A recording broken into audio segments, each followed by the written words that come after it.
இது வந்து பார்த்தீங்கன்னா நமக்கு வந்து ரொம்ப ஒரு இன்ட்ரெஸ்டிங்கான ப்ராப்ளம்னு சொல்லலாம். ஏன்னு வந்து பார்த்தீங்கன்னா இது வந்து 2 சாப்டர் வந்து நம்ம வந்து கம்பைன் பண்ணியிருக்காங்க. ஒன்னு thermodynamics and another one is the equilibrium. Okay, இங்க டெல்டா ஜின்றது வந்து பார்த்தீங்கன்னா கிப்ஸ் ஃப்ரீ எனர்ஜி. அப்ப கிப்ஸ் ஃப்ரீ எனர்ஜி வந்து பார்த்தீங்கன்னா related to the thermodynamics. Equilibrium constant வந்து பார்த்தீங்கன்னா ஈக்லிபிரியம். ஜென்ரலாவே வந்து பார்த்தீங்கன்னா தெர்மோடைனமிக்ஸும் ஈக்லிபிரியம் வந்து பார்த்தீங்கன்னா கனெக்டட் டு ஈச் அதர் தான். அப்ப தெர்மோடைனமிக்ஸும் ஈக்லிபிரியமும் எல்லா பிசிக்கல் கெமிஸ்ட்ரியுமே நமக்கு வந்து கம்பைன் ஆகும். ஓகே, இதுல வந்து பார்த்தீங்கன்னா இந்த 2 சாப்டருமே நமக்கு வந்து கம்பைன் பண்றாங்க. மேக்ஸிமம் பார்த்தீங்கன்னா என்ட்ரன்ஸ் எக்ஸாம்ல இந்த மாதிரி கொஸ்டின் நமக்கு வந்து கேட்கறது வந்து பாசிபிலிட்டிஸ் இருக்குது. ஒரு சாப்டரும் இன்னொரு சாப்டரையும் கம்பைன் பண்ணி கேட்கற கொஸ்டின் வந்து நிறைய பாசிபிலிட்டிஸ் வந்து இருக்குது. ஓகே, அப்போ இந்த கொஸ்டின் வந்து பார்த்தீங்கன்னா ரொம்ப கஷ்டமான கொஸ்டின்லாம் கிடையாது. ஒரு பிரில்லியன்ட் ஸ்டூடெண்ட்டுக்கு வந்து பார்த்தீங்கன்னா இது வந்து ஒரு ஈஸியான கொஸ்டின் தான். அப்போ அவங்க வந்து பார்த்தீங்கன்னா இந்த மாதிரி கொஸ்டின் நீங்க வந்து ஸ்கிப் பண்ணக்கூடாது. அப்போ நமக்கு செலக்டிவா எந்த மாதிரி டைப் ஆஃப் கொஸ்டின் வந்து நமக்கு வந்து என்ட்ரன்ஸ் எக்ஸாம்ல கேட்பாங்கன்னு ஒரு ஐடியா இருந்தால் தான் நம்ம என்ட்ரன்ஸ் எக்ஸாம் வந்து நம்ம வந்து கிராக் பண்ண முடியும். ஓகேவா? அப்போ எப்பவுமே பார்த்தீங்கன்னா என்ட்ரன்ஸ் எக்ஸாம்ல 2-3 சாப்டர் வந்து மிக்ஸ் பண்ற மாதிரி ஒரு ப்ராப்ளம் வந்து கேட்கறது வந்து பாசிபிலிட்டிஸ் இருக்குது. அப்போ இதுவும் நமக்கு வந்து 2 சாப்டர் வந்து நமக்கு வந்து கம்பைன் ஆகுது. அப்போ இந்த மாதிரி ப்ராப்ளம் தான் நமக்கு வந்து இம்பார்ட்டன்ஸ் வந்து கொடுக்கணும். ஈஸி தான், but we want to give the more important. Okay, இங்க நமக்கு வந்து கொஸ்டின் என்ன கொடுத்துருக்காங்க அப்படின்னு பார்த்தீங்கன்னா டெல்டா ஜி ஈக்குவிலியம் கான்ஸ்டன்ட்டும் கேட்டிருக்காங்க. ப்ளஸ் வந்து என்ன கொடுத்தாங்க பார்த்தீங்கன்னா ஒரு ஈக்குவேஷன் வந்து கொடுத்துருக்காங்க. அதுல அந்த ஈக்குவேஷன்ல அந்த ரியாக்ஷன்ல இன்வால்வ் ஆகக்கூடிய ஒவ்வொரு மாலிகுலுக்கும் ஃபார்மேஷன் கிப்ஸ் ஃப்ரீ எனர்ஜி வந்து நமக்கு வந்து கொடுத்துருக்காங்க. ஒவ்வொரு மாலிகுலுக்கும் தனித்தனியா கொடுத்துருக்காங்க. அப்போ ஓவரால் அந்த ரியாக்ஷனுக்கு டெல்டா ஜி நாட் வந்து எவ்வளவு நம்ம கண்டுபிடிக்க போறோம். அப்போ delta G naught for the reaction. அப்போ ரியாக்ஷனுக்கு வந்து டெல்டா ஜி நாட் எவ்வளவு வருதுன்னு பார்த்தீங்கன்னா delta G naught for the product. Okay, delta G naught for the product minus delta G naught for the reactant. ஓகேவா? So delta G for the reactant வந்து நமக்கு வந்து எடுக்கணும். அப்போ ப்ராடக்ட் சைடு நமக்கு என்ன இருக்குது, NO2 வந்து இருக்குது. அப்போ NO2க்கு நமக்கு டெல்டா ஜி நாட் நமக்கு எவ்வளோன்னு பார்த்தீங்கன்னா 52 கிலோ ஜூல் வந்து நமக்கு வந்து கொடுத்துருக்காங்க. 52 கிலோ ஜூல் பர் மோல் இல்லையா? கிலோ ஜூல் பர் மோல் எல்லாத்தையும் எழுதிடுவோமா? Okay, kilo joule per mole வந்து கொடுத்துருக்காங்க. ரியாக்டன் சைடில் நமக்கு என்ன கொடுத்துருக்காங்க, ரியாக்டன் சைடில் NO. ஓகே, வந்து நைட்ரிக் ஆக்சைடுக்கு நமக்கு எவ்வளோ இருக்குது, 87 kilo joule per mole. Plus நமக்கு வந்து 2 ரியாக்டன் வந்து இருக்குது இல்லையா, ஏ பிளஸ் ஆஃப் இன்ட்டு ஓட்டுக்கு வந்து நமக்கு வந்து எவ்வளோ கொடுத்துருக்காங்க, 0 வந்து கொடுத்துருக்காங்க. அப்போ 0 எனிவே இந்த டேம் வந்து நமக்கு வந்து ஃபுல்லாக 0 தான் ஆக போகுது. அப்போ which is equal to 52 minus 87 kilo joule per mole வந்து நமக்கு வந்து கிடைக்குது. Correct, kilo joule per mole வந்து நமக்கு வந்து கிடைக்குது. அப்போ அந்த ரெண்டையும் நம்ம மைனஸ் பண்ணால் minus 35 kilo joule per mole வந்து நமக்கு வந்து கிடைக்குது. இது overall reaction enthalpy, Gibbs free energy.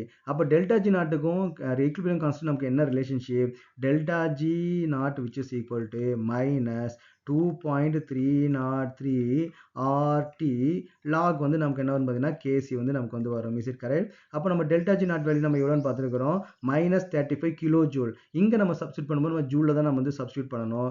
அப்போ minus 35 into 10 to the power of 3 which is equal to minus 2.303.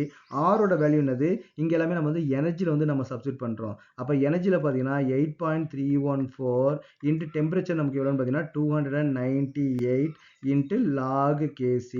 அப்போ what is the log Kc?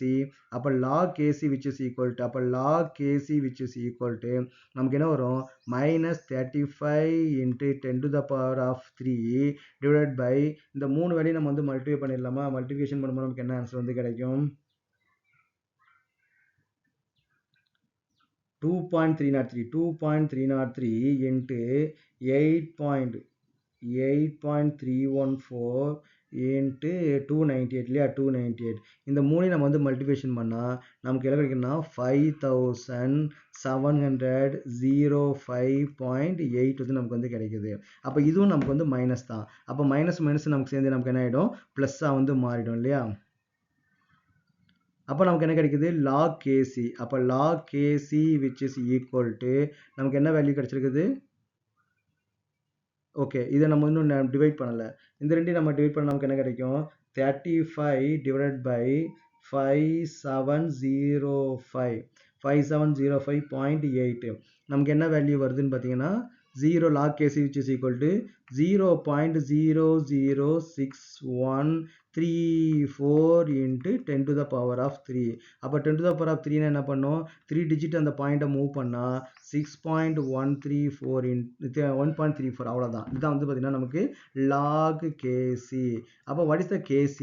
அப்போ kc which is equal to anti-log of, okay, anti-log of 6.134. எப்பவுமே நம்ம anti-log பார்க்கும்போது வெறும் இந்த 0.314 தான் நமக்கு வந்து anti-log வந்து பார்க்கணும். அப்போ what is the anti-log of 0.134? அப்போ anti-log of 0.134 நமக்கு என்ன வருது அப்படின்னு பார்த்தீங்கன்னா 1.3614 வந்து வருது. அப்போ 3614 இன்ட்டு இந்த 6 நமக்கு என்னன்னா பவரில் வந்து போயிடும். அப்போ 10 to the power of 6. அப்போ நமக்கு வந்து இந்த ரியாக்ஷனுக்கான கேசி வேல்யூ நமக்கு வந்து இதுதான். ஓகேவா? ஸோ இது வந்து நமக்கு வந்து கேசி வந்து கொடுத்துருக்காங்க. இங்கே நமக்கு வந்து ஒரு இன்ட்ரெஸ்டிங்கான ஃபேக்டர் வந்து நமக்கு வந்து தெரிஞ்சுக்கலாம். இங்கே நமக்கு வந்து டெல்டா ஜி நமக்கு என்ன வருது நெகட்டிவாக வந்து வருது. அப்போ நெகட்டிவாக வந்து நமக்கு என்ன அர்த்தம் இந்த ரியாக்ஷன் வந்து பார்த்தீங்கன்னா ஸ்பான்டேனியஸ். அப்போ நைட்ரிக் ஆக்சைடும் ப்ளஸ் வந்து ஆக்சிஜனும் கம்பைன் ஆகி நைட்ரஜன் டை ஆக்சைடு வந்து நமக்கு ஃபார்ம் ஆகுறது பார்த்தீங்கன்னா ஸ்பான்டேனியஸாக நமக்கு வந்து நடக்கும். நெக்ஸ்ட் என்ன கொடுத்துருக்காங்க கேசி value 10 to the power of 3 விட நமக்கு வந்து அதிகமாக இருக்குது. அப்புறம் நமக்கு என்ன most of the reactant react ஆகி ப்ராடக்டாக வந்து நமக்கு வந்து கன்வெர்ட் ஆயிடும்னு அர்த்தம். அப்போ இந்த reaction will be the more feasible நம்ம வந்து தெரிஞ்சுக்கலாம். இந்த ரியாக்ஷன் வந்து பார்த்தீங்கன்னா ஈஸியாக நடக்கக்கூடிய ரியாக்ஷன் சொல்லிட்டு நம்ம வந்து அண்டர்ஸ்டாண்ட் பண்ணிக்கலாம்.